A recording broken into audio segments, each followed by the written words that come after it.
వెంకటేశ్వర స్వామి వారు తని బయలుదేరి వచ్చారు. వచ్చి ఏమో అనంతాచార్యులు అనారోగ్యం తగ్గిందా అన్నారు. ఇటువైపు నుంచి అటువైపు తిరిగి పడుకున్నారు. మాట్లాడలేదు. మాట్లాడకపోతే ఆయనే పాపం బల్ల లాక్కుని వెంకటేశ్వర స్వామి వారు కూర్చున్నారు. ఇవన్నీ యథార్థంగా జరిగిన సంఘటనలండి. ఓ బల్ల మీద కూర్చుని చెయ్యి పట్టుకుని అనంతాచార్యులు తగ్గలేదా, ఇంకా ఒంట్లో ఉష్ణం అన్నారు.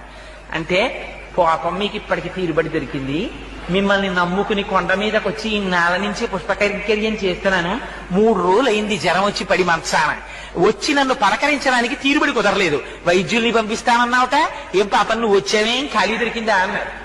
అంటే పోన్లేవయ్యా, మనస్సంతా కష్టపెట్టుకోకయ్యా, నీకు జ్వరం ఉందో లేదో చూద్దామని వచ్చాను.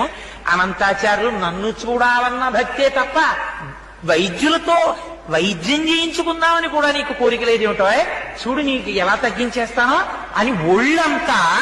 పాపం వెంకటేశ్వర స్వామి గారి వాత్సల్యం అంటే చూడండి, మనం ఒక్క అడుగేస్తే చాలు ఆయన 10 అడుగులు వేస్తాడు. ఒళ్ళంతా తడిమేర పడుకున్నటువంటి అనంతాచార్యులు వారిది. ఆయనకి జ్వరం అంతా తగ్గిపోయింది. లేచి నిలబడి కపాల కాళ్ళ మీద పడ్డారు.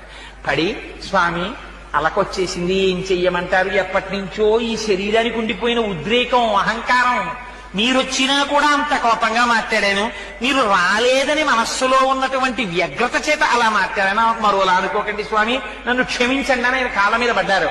అనంతాచార్యులు నిన్ను క్షమించడం ఏమిటో అని పొంగిపోయి కౌగిలించుకుని పాపం గుళ్ళోకి వెళ్ళారు వెంకటేశ్వర స్వామి గారు. Download ShareChat.